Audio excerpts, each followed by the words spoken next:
Assalamualaikum dan salam sejahtera. Anda sedang menyaksikan Sembang Didik di Didik TV KPM bersama dengan saya Azhar Hilmi. Seperti biasa Sembang Didik kita akan membincangkan isu-isu pendidikan negara di negara kita. Baik, dan kalau kita tengok sejak akhir-akhir ini banyak yang bercerita, berkongsi, bercakap berkenaan dengan PBS. Apa itu PBS?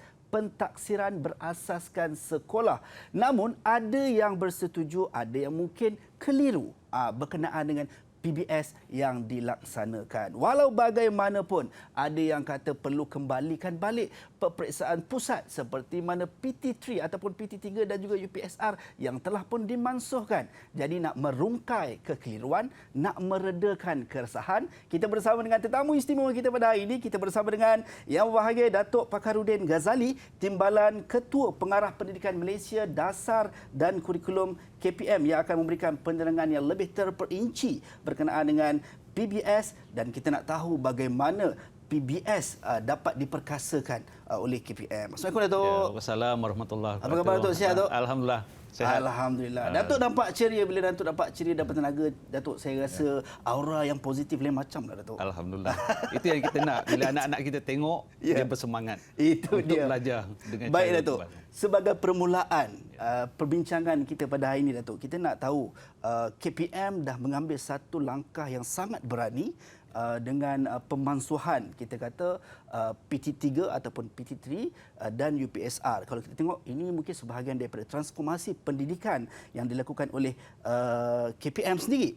Jadi mungkin kalau Datuk boleh kongsikan nak kata apa merungkai kekeliruan reaksi daripada masyarakat lah, khususnya ibu bapa dekat luar sana, faktor yang mendorong KPM mengambil langkah ini untuk memansuhkan kedua-dua peperiksaan pusat ini. Datuk, silakan. Okey, terima kasih Saudara Azhar dan Didik TV kali ini. Kita akan sembang tentang pentaksiran, peperiksaan, penilaian. Semua itu adalah berkait dengan sistem pendidikan kita.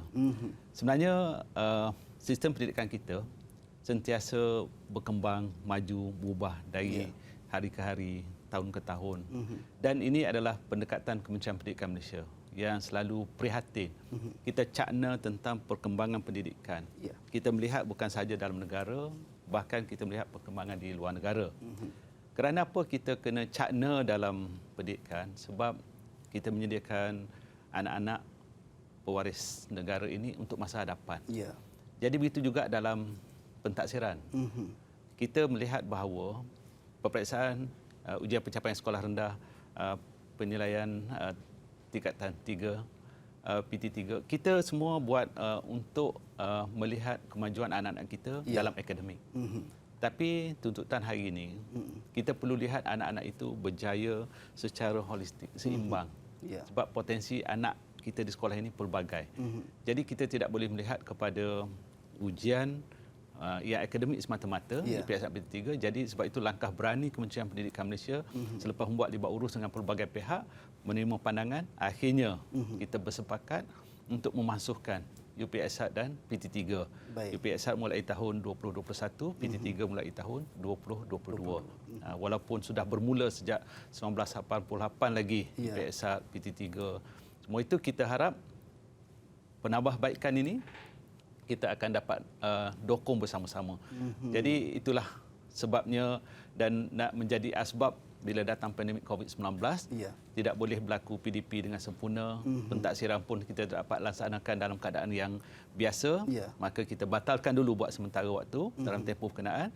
Lepas tu dalam perbincangan kita yang saya katakan tadi, kita masukkan. Jadi bila ada pemansuhan, maka selepas ni adalah kaedah yang kita nak laksanakan. Itu dia.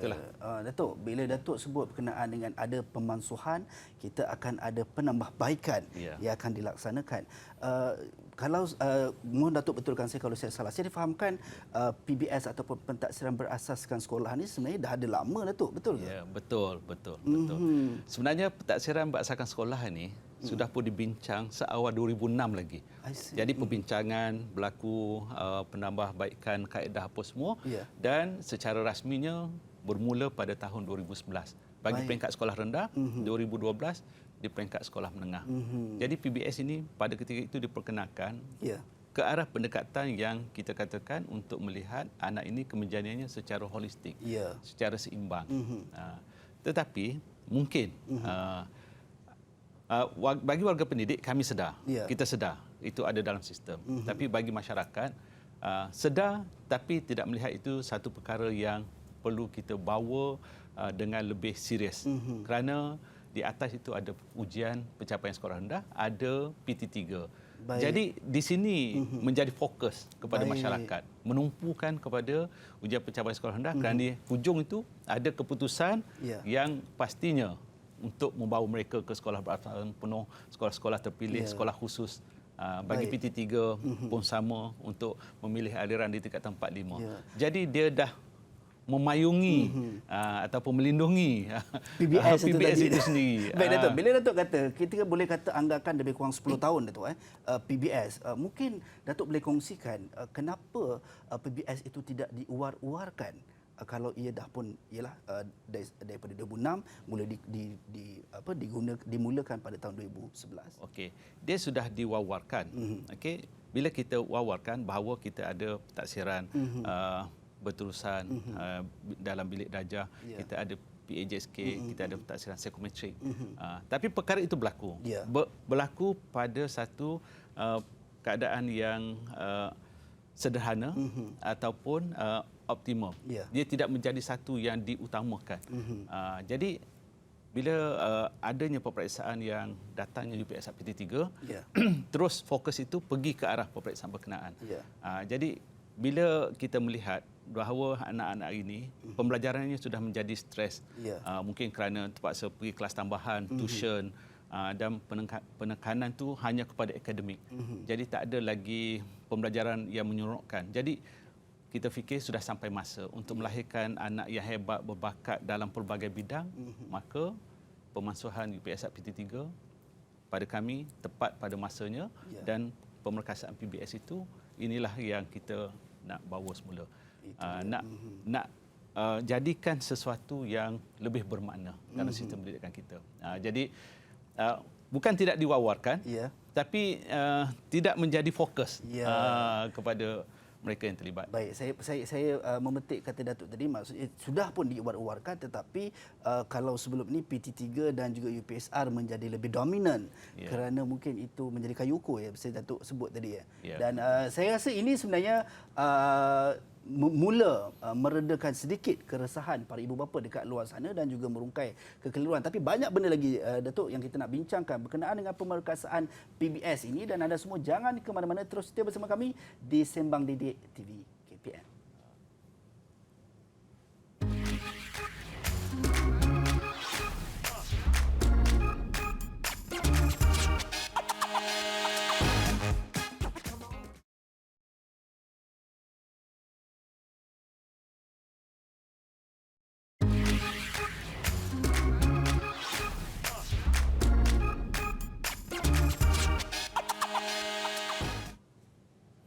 Baik, kembali dalam Sembang Didik TV KPM bersama dengan saya Azhar Hilmi, dan kita masih lagi membincangkan berkenaan dengan pemerkasaan PBS bersama dengan tetamu istimewa kita yang berbahagia, Datuk Fakhruddin Ghazali, Timbalan Ketua Pengarah Pendidikan Malaysia Dasar dan Kurikulum KPM. Baik Datuk, tadi Datuk dah sebut berkenaan dengan pemansuhan pada tahun 2021 UPSR, dan pada tahun ini adalah PT3. Kedua-dua peperiksaan pusat dimansuhkan dan digantikan dengan pemerkasaan PBS dalam sistem pendidikan negara kita. Mungkin menyentuh mengenai pemerkasaan PBS ni, mungkin boleh Datuk terangkan dengan lebih terperinci berkenaan dengan PBS itu sendiri, Datuk. Okey. Baik, terima kasih Saudara Azhar. PBS itu sendiri dia ada 3 komponen sebenarnya, iaitu pentaksiran bilik darjah, pentaksiran aktiviti jasmani sukan dan kurikulum, dan pentaksiran psikometrik. Jadi 3 komponen ini adalah penting dalam kita melihat anak-anak kita dari segi perkembangan mereka, kemajuan mereka dan penguasaan mereka dalam satu-satu bidang itu. Jadi seperti yang saya katakan tadi, anak kita sebenarnya dia punyai potensi yang cukup unik bagi setiap individu. Potensi yang pelbagai dan kecenderungan mereka kepada sesuatu perkara itu berbeza-beza.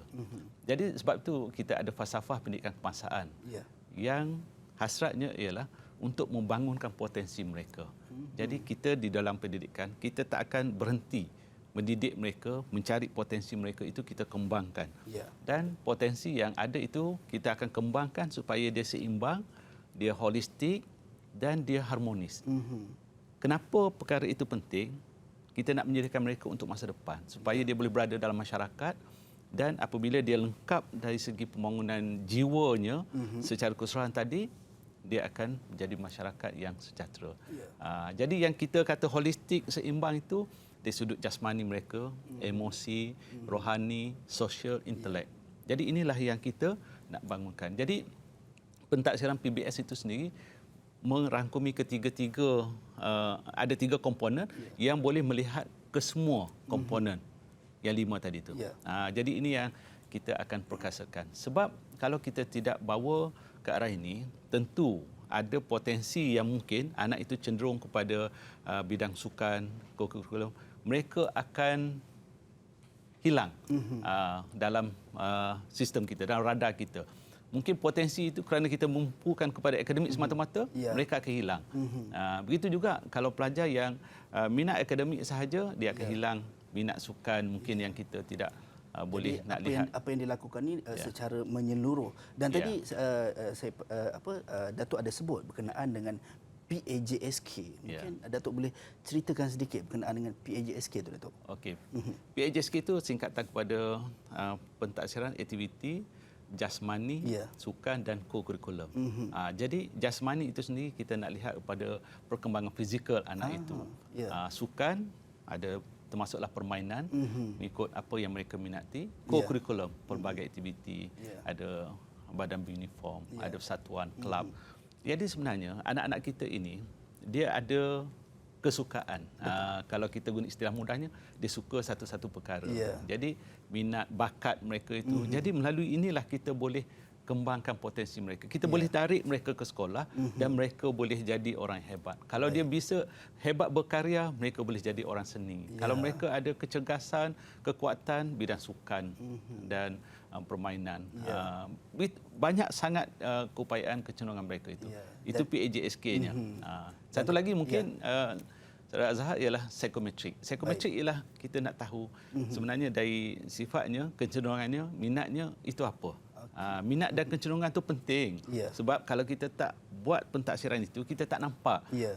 Kita mungkin tengok Saudara Azhar mungkin minat kepada bidang seni. Tapi bila kita buat taksiran psikometrik, rupanya ada kecenderungan sukan ataupun ada kehebatan yang lebih tinggi, boleh jadi pengacara. Dan itulah yang kita supaya kita tidak rugi potensi anak kita itu. Sebenarnya yang penting anak yang kita nak didik, nak bangunkan itu, mereka tahu potensi yang ada pada mereka dan mereka menyerlah menjadi hebat untuk kehidupan ini. Jadi itulah yang kita hasratkan. Datuk, bila dengar tu saya rasa cemburu, Datuk. Kenapalah ini tidak ada waktu zaman saya dulu. Datuk, okey Datuk. Bila Datuk sebut berkenaan dengan PBS itu, bagaimana mekanisme ataupun pelaksanaan PBS itu sendiri, dan saya petik apa yang Datuk sebut dalam PBS tadi, ada satu yang dipanggil PBD ataupun pentaksiran bilik darjah untuk ujian akhir sesi akademik yang akan dilaksanakan. Jadi adakah ini merupakan satu pembaharuan dan bagaimana pelaksanaan ujian ini, Datuk? Okey, baik. Tadi saya dah sebut 2 komponen, PAJSK dengan pentaksiran psikometrik. Jadi komponen yang besar yang perlu kita laksanakan dengan berhati-hati, dengan penuh ketelitian ialah pentaksiran bilik darjah. Jadi dalam pentaksiran bilik darjah ni dia ada 2 perkara yang kita nak lihat. Pertama, berlaku secara berterusan. Yang tu daripada mula hari pertama persekolahan, belajar dalam kelas, cikgu dah mula melihat perkembangan, kemajuan, penguasaan dia dalam apa yang diajar oleh cikgu. Jadi itu dipanggil pentaksiran formatif, berterusan, ada rekodnya. Dan di akhir tahun, kalau dulu kita peperiksaan akhir tahun, kan, peperiksaan akhir tahun tu fokus sikitlah, lepas tu jawab elok-elok supaya markah tinggi kan. Tak ada warna merah kan, semua nak biru atau hitam. Itu sekarang kita panggil ujian akhir sesi akademik. Jadi ujian akhir sesi akademik ni samalah dengan peperiksaan akhir tahun dahulunya. Jadi dia akan duduk dalam satu masa yang ditetapkan, kemudian menjawab, markah diberikan. Yang istimewanya ujian akhir sesi akademik ini ialah soalannya standard setara, disediakan oleh Kementerian Pendidikan Malaysia. Kalau dulu cikgu sekolah buat sendiri, tapi bila disediakan, sekolah akan download, dia cetak, kemudian dia takbirkan. Jadi semua standardnya sama? Semua standardnya sama, tapi tidak sama antara sekolah. Sebab dia datang dari bank soalan, dia download, kemudian disusun secara rawak, jadi berbeza antara sekolah dengan sekolah. Itu sistem akan buat. Jadi markah itu, skrip itu akan diperiksa oleh cikgu yang mengajar murid itu, ada markahnya, masuk dalam sistem. So akan keluar pelaporan. Jadi kedua-dua tadi yang berterusan dengan yang ujian akhir sesi akademik itu, yang dikatakan sumatif. Yang ini formatif, yang akhir sumatif, dia akan laporkan bersama di akhirnya. Itu laporannya dalam bentuk TP, tahap penguasaan. Ini ibu bapa di luar sana mungkin pernah dengarlah perkataan TP, anak TP 1 sampai TP 6. Tahap penguasaannya. Datuk, bila Datuk sebut pasal berkenaan dengan laporan ataupun tahap penguasaan tadi, saya terdetik ataupun berminat untuk tahu. Saya kena percaya ibu bapa dekat luar sana pun nak tahu. Kalau dulu peperiksaan akhir tahun ataupun peperiksaan pusat menjadi kayu ukur kepada pendidikan anak tersebut. Jadi bagaimana Datuk dari sudut kalau sebelum ni ada grade dan sebagainya. Jadi adakah pencapaian murid yang dilaporkan masih menggunakan dalam bentuk grade ataupun sebaliknya, Datuk? Ya, baik. Jadi kali ini istimewa. Anak-anak kita akan dilaporkan dari segi pentaksiran bilik darjahnya ialah secara TP, tahap penguasaan. Tahap penguasaan tadi. Tahap penguasaan. Jadi tahap penguasaan ini ada daripada 1 hingga 6. 1 dia tahu, 2 tu faham, 3 boleh buat, 3 buat dengan teratur. Lepas tu 5 teratur dan kekal. Dan 6 tu dia boleh jadi contohlah kepada rakan-rakan. Itu mudahnya. Jadi maksudnya 6 tu yang paling tinggi. Jadi TP ni bila dilaporkan, ibu bapa boleh tengok. Sebab kalau dalam bahasa Melayu TP 1 ada huraian dia, apa yang anak sudah kuasai. Kemudian ujian akhir sesi akademik ada lagi satu TP. Pun sama TP 5 ke TP 4, apa anak sudah kuasai dari sudut akademik. Dan kemudian lapor lagi ada satu ulasan guru yang mengajar, guru bahasa Melayu, apa usaha anak itu dan apa intervensi yang kita boleh buat untuk menambah baik pencapaian anak dalam matematik, dalam bahasa Melayu. Jadi semua mata pelajaran akan dilaporkan. Termasuklah guru kelasnya akan laporkan di bawah sekali itu apa kekuatan, intervensi dan apa saja tentang anak kita itu. Jadi penggradean ataupun grade yang diguna pakai adalah dalam bentuk tahap penguasaan. Tahap penguasaan. Tadi Datuk ada kongsikan ataupun Datuk banyak tekankan berkenaan dengan PBS mampu membentuk murid-murid lebih secara holistik, secara menyeluruh. Dan mungkin Datuk boleh kongsikan dari sudut adanya PAJSK, PBD dan psikometrik, sejauh mana ketiga-tiga ini terjalin sekali. Maksudnya kalau sebelum ni banyak fokus kepada pendidikan semata-mata, peperiksaan semata-mata. Mungkin Datuk boleh kongsikan sikit. Betul. Jadi sebenarnya itulah hasrat falsafah pendidikan kebangsaan kita, supaya seimbang dari jasmani, emosi, rohani, sosial, intelek. Jadi di dalam tu ada kemahiran, ada nilai murni, ada kekuatan akademik, keupayaan intelek anak itu. Jadi semua itu akan nampak jalinan apabila dalam taksiran psikometrik dapat kena pasti minat dan kecenderungan. Kemudian daripada minat kecenderungan itu, guru boleh arahkan dia ataupun boleh bawa dia ke bidang mana, sukan apa, permainan apa, aktiviti apa. Kemudian dalam pembelajaran pula, cikgu boleh tengok dengan kecenderungannya tu bagaimana nak mengajar anak yang macam ni, anak yang ada kreativiti, anak yang ada kecergasan, anak yang ada minat kecenderungan tersendiri. Kecenderungan tersendiri. Jadi sebenarnya kita kan yang dewasa pun kalau ketua kita beri satu tugasan yang sesuai dengan jiwa kita, kita akan buat pada keadaan yang terbaik, yang hebat. Sama juga anak-anak kita. Nah, jadi di situlah kita jalinkan ke semua komponen. Kalau dulu kita pukul rata, anak ni semua nak bagi bijak akademik. Sebenarnya minat dia bukan ke situ. Tapi akhirnya bila kita bawa melalui minat, akhirnya dia akan sampai juga kepada matlamat bijak semua perkara tadi. Sebab minat tu dia akan cari. Kalau minat main bola, dia akan cari ilmu bidang bola, dia akan cari ilmu-ilmu yang lain, teknik-teknik apa semua tu, dan akhirnya dia dapat juga ilmu. Jadi penyudahnya, seorang insan yang sejahtera boleh mensejahterakan orang lain untuk masyarakat negara Malaysia. Itu yang kita nak cari. Cuma kita tak nak buat dia satu lorong. Kita buka banyak lorong, nak mengimarahkan semua anak-anak yang ada dalam sistem pendidikan kita. Baik, Datuk, mungkin Datuk boleh kongsikan dari sudut secara holistik dari sudut PBS itu sendiri, bagaimana aspek perkembangan fizikal dan pembentukan sasiah serta karakter murid ni dapat diperkukuhkan melalui PBS itu sendiri. Okey, baik. Sebenarnya inilah peluang untuk guru-guru kita mencari kekuatan dalam diri setiap anak. Jadi kalau kita nak bangunkan anak itu, kita mesti bawa kepada satu minat apa yang mereka suka. Jadi macam saya katakan tadi, kalau kita boleh mencari semua itu, kita akan bawa mereka bersama-sama dalam keadaan yang seronok dan bermakna dalam pembelajaran. Ada setengah anak itu, dia tak rasa apa yang dia belajar itu memberi makna pada diri dia. Sebab jauh daripada minat dia. Tapi kalau kita nak ajar perkara A kepada seorang pelajar, ada tu melalui pendekatan yang pertama. Jadi bagi anak ni pula melalui pendekatan yang kedua. Bagi anak ini ada pendekatan yang ketiga. Jadi pendekatan yang berbeza tu akan membawa kepada satu keseronokan dan memberi makna pada mereka. Jadi kita haraplah ibu bapa di luar sana menyokong anak-anak dalam pembelajaran. Ibu bapa sebenarnya lebih mengenali anak masing-masing, anak tuan-tuan dan puan-puan di rumah macam mana. Jadi apabila cikgu mengeluarkan laporan tu nanti, apa yang telah dikuasai, kekuatan usaha anak itu, apa intervensi yang dicadangkan, cuba bantu anak itu, sediakan ruang.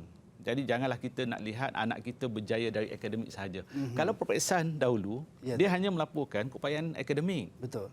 Tapi bila kita buat pentaksiran berdasarkan sekolah ni, dia akan lihat pertama akademik, yang kedua kemahirannya, yang ketiganya sasiah, nilai murni, karakter anak itu. Jadi inilah yang kita nak blendkan dalam sistem.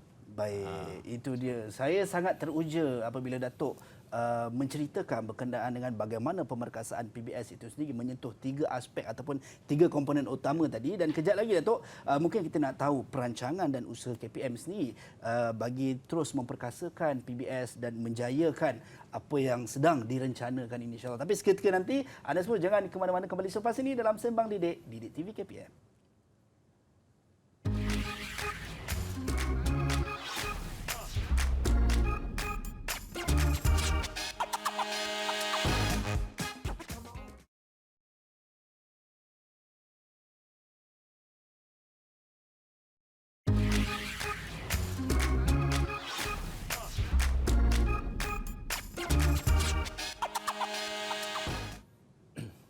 Pemerkasaan PBS, itulah perkara yang sedang kita bincangkan pada ketika ini di Sembang Didik, Didik TV KPM. Kita bersama dengan tetamu istimewa kita yang berbahagia, Datuk Fakhruddin Ghazali, Timbalan Ketua Pengarah Pendidikan Malaysia Dasar dan Kurikulum KPM. Baik, Datuk, tadi kita nak dapatkan penjelasan daripada Datuk, ataupun mungkin Datuk boleh kongsikan berkenaan dengan perancangan usaha dan usaha KPM dalam nak memastikan PBS, pemerkasaan PBS ini dilaksanakan dengan jayanya.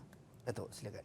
Baik, terima kasih. Sebenarnya kita dalam pendidikan ni, bila awal tadi saya kata sentiasa berlaku perubahan. Jadi bila berlaku perubahan, sudah tentulah kita mesti ada satu perancangan yang rapi ke arah perubahan itu.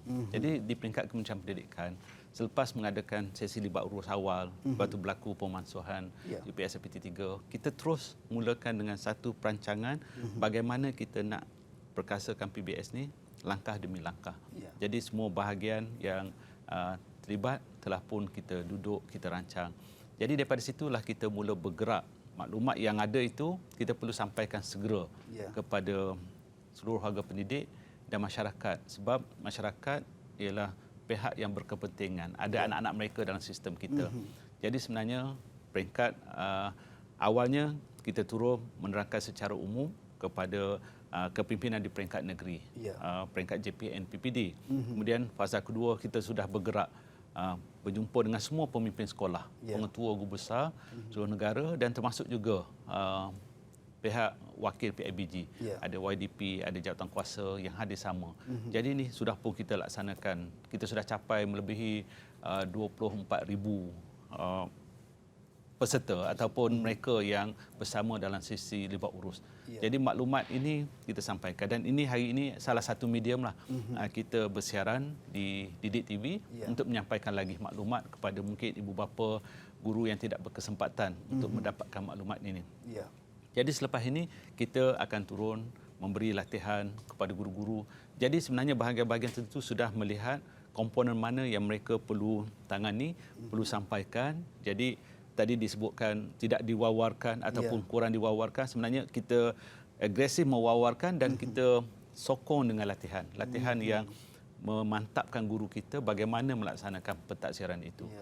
Jadi bila kita sama sefaham dalam urusan ini, insya-Allah semuanya akan saling nyambut. Itu usaha peringkat Kementerian Pendidikan. Kita tidak akan berhenti sehinggalah lepas ini di peringkat akhir mungkin sistem yang saya katakan untuk pelaporan tadi sudah boleh kita kongsi, kita akan kongsikan, terangkan bagaimana nak melihat laporan yang dikeluarkan itu supaya sokongan ibu bapa pada peringkat yang sepatutnya diberi. Dan di sinilah kita akan lihat perubahan dalam kemajuan anak-anak yang kita sudah laksanakan dalam PBS ini. Baik, Datuk, itu dia. Macam Datuk sebut tadi, agresif menguar-uarkan. Dan kita sebagai rakyat Malaysia ataupun ibu bapa perlu mengambil perhatian. Jadi dia seiring. Kan itu dia. Baik. Dan Datuk, sedar tak sedar kita dah sampai ke penghujung. Rasa sekejap sangat. Saya nak minta kat produser tambah lagi sejam sepatutnya. Tapi apa boleh kita buat, masa sangat mencuburi kita. Mungkin pesanan ringkas Datuk untuk ibu bapa yang dekat luar sana yang sedang menonton pada ketika ini, Datuk. Silakan. Right. Terima kasih. Jadi sebenarnya dalam pendidikan ini kita tidak boleh bangunkan seorang anak itu secara bersendirian. Baik ibu bapa ataupun guru. Sebenarnya kita perlu libatkan ibu bapa, guru, masyarakat, semua pihak. Dan masyarakat termasuklah di media massa, media sosial, kita perlu. Jadi pesanan saya kepada ibu bapa, berilah keyakinan kepada kami di Kementerian Pendidikan Malaysia, kepada guru-guru supaya mereka dapat mentaksir anak kita tu dengan sebaik mungkin. Pentaksiran itu sebenarnya mengumpul maklumat untuk melihat bagaimana anak kita itu boleh diajar, boleh dididik supaya mereka berjaya dalam apa jua bidang yang bakal mereka ceburi. Jadi kerjasama ibu bapa, kepercayaan ibu bapa kepada Kementerian Pendidikan Malaysia, kepada guru menjadi kunci utama. Trust and inspire. Percaya dan itu akan memberi inspirasi kepada semua pihak, baik kepada kami di kementerian, guru, anak-anak, tuan-tuan dan puan-puan. Jadi kepada guru, ambillah kepercayaan yang diberikan oleh ibu bapa ini untuk mengajar anak-anak itu, mentaksir mereka dengan seadanya, sebaiknya. Sebab kepercayaan yang diberi itu bukan banyak kali. Kepercayaan itu diberi sekali sahaja. Sekali kepercayaan diberi, ibu bapa, anak akan terinspirasi, maka mereka akan berjaya menjadi insan yang mensejahterakan hidup dan guru mendapat amal jariah dari situ. Dan kepada anak-anak pelajar, mungkin ada yang menonton siaran ini, anak-anak, jadilah anak yang baik, anak yang cerdik, anak yang boleh dididik, dibentuk mengikut potensi anda semua. Anda semua ada potensi yang banyak dalam pelbagai perkara. Jadi dengarlah didikan cikgu.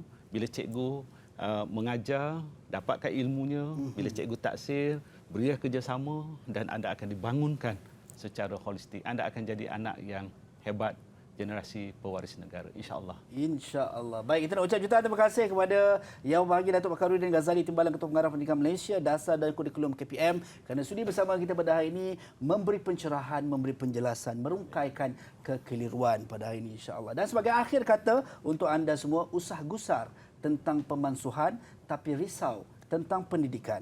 Transformasi ini untuk kebaikan membina anak bangsa yang berwawasan. Sampai berjumpa lagi. Assalamualaikum dan salam sejahtera.